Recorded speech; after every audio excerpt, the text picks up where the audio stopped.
जय जय रघुवीर समर्थ. समर्थ म्हणतात की आंब्याच्या झाडाला आंबेच लागतात, चिंचच्या झाडाला चिंच लागती. तसं समर्थ म्हणतात की पेरूच्या झाडालाही पेरूच लागती. तसं समर्थ म्हणतात की आपण जसे कर्म करू तसं आपल्याला फळ मिळणारच आहे. आपण जसे कर्म करू तसं आपल्याला फळ मिळणारच आहे. आणि म्हणून समर्थ म्हणतात की झाडावरची फुलं ही झाडाखालीच पडणार आहेत. झाडावरची फुलं झाडाखालीच पडणार आहेत. तसं समर्थ म्हणतात की आपण जसं कर्म करू तसं आपल्या पायापाशी ते येऊन पडणारच आहे. आपण जसं कर्म करू तसं आपल्या ते कर्म आपल्या पायापाशी येऊनच पडणार आहे. आणि म्हणूनच समर्थ म्हणतात की आपल्याला उत्तमाची कर्म करता आलीच पाहिजे असं समर्थांनी आपल्याला इथे सांगितलं. आणि म्हणूनच समर्थ म्हणतात की आपल्या कर्माचं वारस आपणच आहोत. आपल्या कर्माचं वारस आपणच आहोत. आणि म्हणूनच समर्थ म्हणतात की उत्तमाची कर्म करा असं समर्थांनी आपल्याला इथे सांगितलं. समर्थ म्हणतात की सद्गुरु चरित्र अध्यायामध्ये 60 वर्षाच्या आजीलाही मुलं झाली. सद्गुरु चरित्राच्या अध्यायामध्ये 60 वर्षाच्या आजीलाही मुलं झाली. वांज गाईलाही दूध येऊ लागलं. वटलेलं झाड कितीतरी वर्ष त्या झाडाला पालवी नव्हती. त्या झाडाला पालवी फुटली आणि कोड आलेले माणूसही बरा झाला. कोड आलेला ब्राह्मणही बरा झाला. आणि घेवड्याच्या वेलाखाली सुद्धा सोन्याचा हंडा त्या ब्राह्मणाला सापडला. घेवड्याच्या वेलाखाली सोन्याचा हंडा त्या ब्राह्मणाला सापडला. बघा म्हणले समर्थ, परमेश्वर अशक्य गोष्टीही शक्य करतो. जर आपला शुद्ध भाव असेल, आपली उत्तमाची उपासना असेल, आपला परब्रह्मावर दृढ विश्वास असेल तर अशक्य ही शक्य करतोच. असं अशक्य ही शक्य परमेश्वर करतोच असं समर्थ आपल्याला इथे सांगतात. समर्थ म्हणतात की खूप सुंदर असलो तरी, समर्थ म्हणतात की आपण खूप सुंदर असलो तरी, आपण खूप देखणं जरी असलो तरी मेल्यावर कोण म्हणत नाही की हा सुंदर आहे, खरंच ही सुंदर आहे, हिला आपण जाळायचं नाही असं कोणीही म्हणत नाही. आपण किती जरी सुंदर असलो, आपण किती जरी देखणं असलो, ज्या वेळेस आपला मृत्यू होतो त्यावेळेस मात्र आपल्याला जाळतातच असं समर्थांनी आपल्याला इथे सांगितलं. आणि म्हणूनच समर्थ म्हणतात की अभिमान अहंकार कशाचाही करू नका. अभिमानी अहंकार कशाचाही करू नका, कारण हे सर्व नाशवंत आहे. एक ना एक दिवस नष्ट होणारच आहे. आपला आत्माच हा शाश्वत आहे. आणि म्हणूनच समर्थ म्हणतात की जे शाश्वत आहे, ज्या अन्नावर माशी बसतच नाही ते अन्न कमवण्याचा तुम्ही अट्टहास धरा असं समर्थ आपल्याला ते सांगतात. आणि ते अन्न म्हणजे उत्तमाची कर्म, उपासना आणि सत्कर्म असं समर्थ आपल्याला ते सांगतात. समर्थ म्हणतात की जनाबाईचा संसार पाहायला परदेशातली लोक आले. जनाबाईचा संसार पाहायला परदेशातली लोक येतात, पण आपला संसार मात्र फुकटही लोक पाहायला येत नाही. जनाबाईचा संसार पाहायला परदेशातले लोक येतात, पण आपला संसार मात्र फुकटही बघायला कोण येत नाही असं समर्थांनी आपल्याला ते सांगितलं. म्हणून समर्थ म्हणतात की जनाबाईचं तसं सत्कर्म होतं, जनाबाईचं तेवढं नामस्मरण होतं, आणि जनाबाईची तेवढी विठ्ठलावर भक्ती होती. आणि त्यामुळे जनाबाईच्या कामाला, मदतीला परब्रह्म विठ्ठल नेहमी येत होता. तिला दळण दळायलाही तो नेहमी तिच्या मदतीला येत होता. तिला कुठलेही काम करताना विठ्ठल परब्रह्म तिच्या मदतीला येत होता असं समर्थांनी आपल्याला इथे सांगितलं. समर्थ म्हणतात की विवेक वैराग्य आणि नम्रता असणारेच व्रत करा. विवेक वैराग्य नम्रता असणारे व्रत करा असं समर्थांनी आपल्याला इथे सांगितलं. समर्थ म्हणतात की कुत्र्याला आणि मांजराला श्रवणामध्ये बसता येत नाही. कुत्र्याला मांजराला श्रवणामध्ये बसता येत नाही. आणि म्हणून समर्थ म्हणतात की हा उत्तमाचा देह आहे, हा उत्तमाचा देह आहे. आणि त्यामुळे त्या देहाचं आपल्याला सार्थक करता आलं पाहिजे, श्रवण आपल्याला करता आलं पाहिजे. आणि श्रवण करून या देहाचं सार्थकी आपल्याला देहाला लावता आलं पाहिजे असं समर्थांनी आपल्याला इथे सांगितलं. समर्थ म्हणतात की परमार्थाचं नाटक कधीही करू नका. करायचं असेल तर मनापासून परमार्थ करा. परमार्थाचे नाटक कधीही करू नका. करायचं असेल तर मनापासून परमार्थ करा असं समर्थांनी आपल्याला इथे सांगितलं. आणि म्हणूनच समर्थ म्हणतात की श्रीरामाच्या वेळेस रावण राक्षस होता. म्हणून समर्थ म्हणतात की श्रीरामाच्या वेळेस रावण राक्षस होता तर श्रीकृष्णाच्या वेळेस कंस राक्षस होता. श्रीरामाच्या वेळेस रावण राक्षस होता. श्रीकृष्णाच्या वेळेस कंस राक्षस होता. आणि श्रीपाद श्री वल्लभ या काळात मात्र मी हा मोठा राक्षस आहे. श्रीपाद श्री वल्लभ या काळात मात्र मी हा फार मोठा राक्षस आहे असं समर्थांनी आपल्याला इथे सांगितलं. आणि म्हणूनच समर्थ म्हणतात की कोणतंही काम केलं तर मी म्हणूच नका. परमेश्वराने करून घेतलं असं म्हणा. मी म्हणला तर दुःखी आणि कष्टीच होशील. आणि परब्रह्माने केलं म्हणलं तरच तुला यश, कीर्ती, प्रताप आणि महिमा मिळेल असं समर्थ आपल्याला इथे सांगतात. आणि म्हणूनच समर्थ म्हणतात की उजवा हात परमार्थ दाखवला आहे तर डावा हात संसार दाखवला आहे. उजवा हात परमार्थ दाखवला आहे तर डावा हात संसार दाखवला आहे.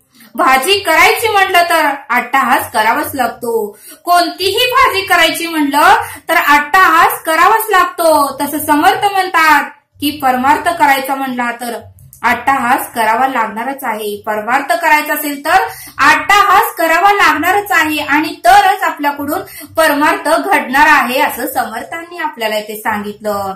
आणि म्हणूनच समर्थ म्हणतात की भाजी करताना ती भाजी चिरावी लागते, ती धुवावी लागते, मग फोडणी द्यावी लागते, मग ती भाजी शिजल्यावर आपल्याला खायला मिळते. आणि म्हणूनच समर्थ म्हणतात की कोणतीही गोष्ट सहजासहजी प्राप्त होत नाही. परमार्थातही तसंच आहे. सुरुवातीला त्रास दुःख आहे पण नंतर मात्र सुख, शांती आणि समाधान आहे असं समर्थ आपल्याला इथे सांगतात. समर्थ म्हणतात की कोणतीही श्रीकृष्णाची सख्खी आत्या होती. कोणतीही श्रीकृष्णाची सख्खी आत्या होती पण तिने मात्र श्रीकृष्णांना नेहमी दुःखच मागितले. पण कुंतीने मात्र श्रीकृष्णाला नेहमी दुःखच मागितले. आणि श्रीकृष्णांना म्हणाली की मला नेहमी दुःखच द्या तरच मला तुमची आठवण सारखं येईल, तरच मला तुमचं नामस्मरण सारखं घडेल असं त्या कुंतीनं श्रीकृष्णांना मागितलं. बघा म्हणले समर्थ आपणही काय मागतो आणि कुंतीनंही काय मागितलं असं समर्थ आपल्याला इथे सांगतात. समर्थ म्हणतात की राजहंस हा सार घेतो आणि आसार हा त्यागतो. राजहंस पक्षी हा सार घेतो आणि आसार हा त्यागतो. म्हणजे तो दूध घेतो आणि पाणी सोडून देतो. तसं समर्थ म्हणतात की आपल्यालाही अवगुणाचा त्याग करता आलं पाहिजे. तसं समर्थ म्हणतात की आपल्यालाही अवगुणाचा त्याग करता आला पाहिजे असं समर्थांनी आपल्याला इथे सांगितलं. समर्थ म्हणतात की साखर कधीही खा. समर्थ म्हणतात की साखर कधीही खा ती गोडच लागणार आहे. समर्थ म्हणतात की साखर कधीही खा ती गोडच लागणार आहे. तसं समर्थ म्हणतात की उपासना कधीही कर.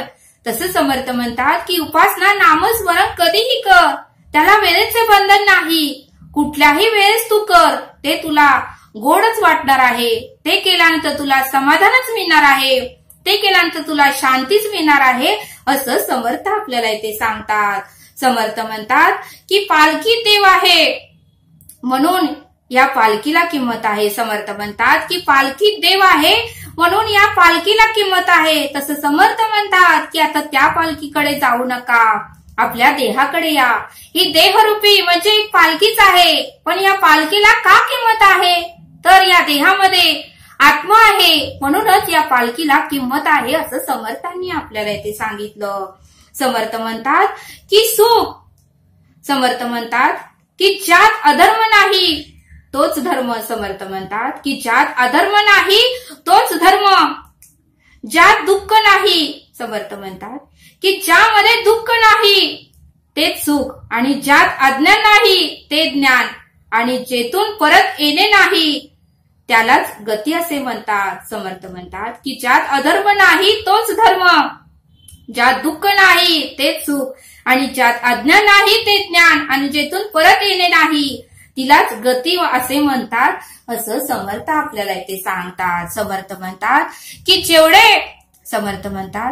की जेवढे आपल्याला होईल तेवढं आपण करत राहिलं पाहिजे, जेवढं आपल्याला घडेल तेवढं आपण केलं पाहिजे, असं समर्थ आपल्याला इथे सांगतात.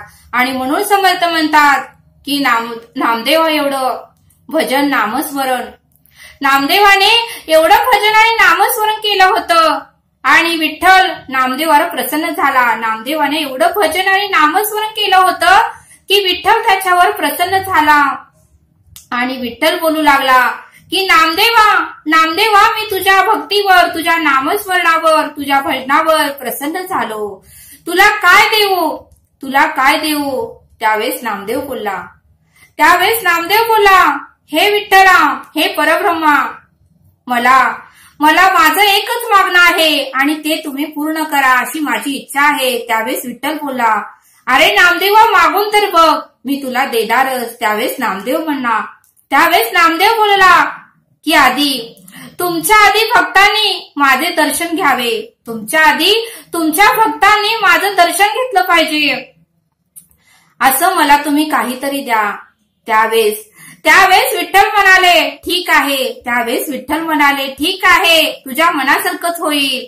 आणि म्हणूनच पंढरपूरला विठ्ठलाच्या मंदिरासमोर नामदेव पायरीचे दर्शन पहिल्यांदा घेतले जाते. आणि म्हणूनच नामदेव पायरीचे दर्शन पहिल्यांदा घेतले जाते आणि मगच विठ्ठलाच्या दर्शन घ्यायला भक्त जातात, असं समर्थांनी आपल्याला इथे सांगितलं. समर्थ म्हणतात की आपला देह म्हातारा होतो पण विषय मात्र आपले तरुणच राहतात. समर्थ म्हणतात की आपला देह म्हातारा होतो पण आपले विषय मात्र तरुणच राहतात. आणि म्हणूनच समर्थ म्हणतात की विषयाची जाणीव आपल्याला घेता आली पाहिजे, असं समर्थांनी आपल्याला इथे सांगितलं. समर्थ आपल्याला एक बोध देतात. एकदा बादशाचा एक पोपट होता. बादशाने एक पोपटाला सांभाळलं होतं आणि बादशाह मात्र त्या पोपटचं फार लाड करत होता. त्या पोपटाचा फार लाड करत होता. आणि तो बादशाह म्हणायला लागला, त्या बादशाने सर्वांना हुकूम दिला की या पोपटाची सर्वांनी सेवा करायची आणि माझ्याकडे जो कोणी या पोपटाच्या मृत्यूची खबर घेऊन येईल त्याचे डोके मी उडवणार. माझ्याकडे कोण या पोपटाच्या मृत्यूची खबर घेऊन येईल त्याचे मी डोके उडवून टाकणार, असं बादशाने सर्व लोकांना हुकूम दिला. आणि त्यामुळे सर्व नोकर घाबरले. बादशाचे सर्व नोकर घाबरले आणि पोपटाची मात्र ते सर्व नोकर लोक जीवापलीकडे त्या पोपटाला जपू लागले. जीवापलीकडे त्या पोपटाची काळजी घेऊ लागले. आणि त्याचा पिंजरा दिवसातून एकदा धुतला जात होता. तरी धुतला जात होता. एकदा दोनदा त्याचा पिंजरा धुवू लागले. आणि त्याला रोज आंघोळही घातली जात होती. त्याला 2-3 वेळा आंघोळ घातली जाऊ लागली. आणि तो जरासा आजारी पडला तर लगेच वैद्यांना बोलवलं जात होतं. तो पोपट जरी आजारी पडला तर वैद्यांना बोलवून आणलं जात होतं. आणि त्या पोपटाची ते नोकर लोक भरपूर काळजी घेऊ लागले. इतकी काळजी घेऊनही पोपट एक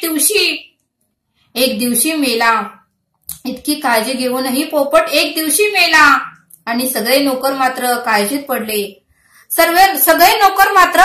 पडले. आणि सगळ्यांना भीती वाटू लागली. आता ही बातमी बादशाला सांगणार तरी कोण? कारण बादशाने हुकूम दिला होता, कोण पोपट मेला ही बातमी माझ्याकडे घेऊन येईल त्याचं डोकं मी उडवणार. त्यामुळे सगळ्यांना भीती वाटू लागली. सगळ्यांना आपला मृत्यू होईल म्हणून भीती वाटू लागली. त्यावेळेस मात्र सर्व नोकर बिरबलकडे गेले आणि बिरबलला सर्व काही सांगितलं. काळजीचं त्यांचं कारण बिरबलला सांगितलं आणि सर्व हकीकत बिरबलनेही ऐकली. त्यावेळेस बिरबल त्या नोकरांना म्हणाला, तुम्ही काहीही काळजी करू नका. मी असताना तुम्ही का काळजी करता? तुम्ही काहीच काळजी करू नका असं बिरबल त्या नोकरांना म्हणू लागला. तुम्ही सुखरूपपणे घरी जा आणि निवांत झोपा. ही खबर मी बादशाला स्वतः देतो. बिरबल म्हणाला, पोपट मेल्याची खबर मी बादशाला स्वतः देतो. तुम्ही माझी काही काळजी करू नका. माझं डोकं बादशाने उडवलं तर उडवू द्या. मला माझ्या जीवाची काळजी नाही असं बिरबल त्या नोकरांना म्हणाला. आणि बिरबल धाडसाने बादशाकडे गेला. बिरबल ही घाबरत नव्हता. तोही धाडसी होता. त्याने ही धाडसाने बादशाकडे गेला आणि म्हणाला, महाराज आपला तो लाडका पोपट. त्यावेळेस बादशाह म्हणाला, हो काय झालं त्याचं? बिरबल म्हणाला, तो पोपट उताना पडला आहे. त्याने दोन्ही पाय लांबवले आहेत. त्याने आपले स्वतःचे दोन्ही पाय लांबवले आहेत आणि त्याने डोळे उघडे ठेवले आहेत. त्याने आपले डोळे उघडे ठेवले आहेत आणि चोचही बाहेर काढली आहे. तो पाय हलवत नाही. अन्न ग्रहण करत नाही. पाणी ग्रहण करत नाही. आपले पंखही फडफडत नाही. आपले पंखही शांत आहेत. त्याचे पंखही शांत आहेत, फडफडत नाहीत. आणि तो ध्यानस्थ बसला आहे. तो पोपट ध्यानस्थ बसला आहे आणि त्याने समाधी घेतली आहे. त्या पोपटाने समाधी घेतली आहे. त्यावेळेस बादशाह म्हणाला, अरे त्याने समाधी घेतली नसेल. तो मेला तर नाही ना? बादशाह बिरबलला म्हणाला, अरे तो पोपट मेला तर नाही ना? त्यावेळेस बिरबल म्हणाला, छे मला असं वाटतच नाही. तो मेला असं मला वाटतच नाही. त्याने समाधी घेतली आहे असं मला वाटतंय. त्या पोपटाने जिवंतपणे समाधी घेतली आहे असं मला वाटतंय. त्यावेळेस बादशाह उठला आणि धावत पोपटाकडे गेला. बादशाहला काहीच कळेना आणि तो धावत पोपटाकडे गेला. पाहतो तर काय, तो पोपट मेलेला होता. बादशाहने पाहिलं तर तो पोपट मेलेला होता. आणि बादशाह म्हणाला, अरे बिरबला, हा पोपट मेला आहे. अरे बिरबला, तुला काय कळतं का नाही? हा पोपट मेला आहे. मेला असं तू का मला सांगितलं नाही? हा पोपट मेला आहे असं तू मला स्पष्ट का सांगितलं नाही? त्यावेळेस बिरबल बादशाहला म्हणाला, अहो महाराज, तसं सांगितलं असतं तर तुम्ही माझं डोकं उडवलं असतं. अहो महाराज, तसं जर मी तुम्हाला सांगितलं असतं तर तुम्ही माझं डोकं उडवलं असतं. आणि आपला हुकूमच सर्व नोकरांना आणि मला होताच. आपला हुकूमच तसा होता की पोपट मेला ही खबर कोणी माझ्याकडे घेऊन येईल त्याचं डोकं मी उडवणार. पोपट मेला अशी खबर कोणी माझ्याकडे घेऊन येईल त्याचं मी डोकं उडवणार असं तुम्ही हुकूमच दिला होता. आता सर्वप्रथम तुम्हीच पोपट मेला असं म्हटला. मग तुम्हाला काय शिक्षा करायची आहे ती आता आपण स्वतःला करून घ्या. आता तुम्हीच पोपट मेला आहे हे सुरुवातीला तुम्हीच म्हटलं आहे. मग आता तुम्ही स्वतःला काय शिक्षा करायची आहे ही तुम्ही स्वतःच ठरवा. त्यावेळेस मात्र बादशाला वाईट वाटू लागलं. आणि बादशाला मात्र आपला हुकूम वेडेपणाचा होता. बादशाला मात्र आपली चूक कळाली. आपला हुकूम हा वेडेपणाचा होता हे बादशाला कळून आले. आणि त्याने बिरबलच्या हुशारीचे कौतुक केले. आणि म्हणून समर्थ म्हणतात की आपण लोकांवर हुकूम लावतो, आपण लोकांना बोलतो, पण लोकांना बोलायच्या आधी आपल्यालाही कोणी जर बोललं, आपल्यालाही कोणी जर त्रास दिला तर आपल्याला किती दुःख होतंय. आपल्यावरून आपण जगाला ओळखलं पाहिजे असं समर्थ आपल्याला इथे सांगतात. आणि म्हणून समर्थ म्हणतात की बोलताना सुद्धा तुम्ही विचार करून बोला. इतरांना त्रास देता नाही, विचार करूनच त्रास द्या. प्रत्येक गोष्ट ही विचार करूनच करा असं समर्थांनी आपल्याला इथे सांगितलं. तरी आता आपण येथेच थांबूया. भेटूया पुढील भागात. धन्यवाद. जय सद्गुरु.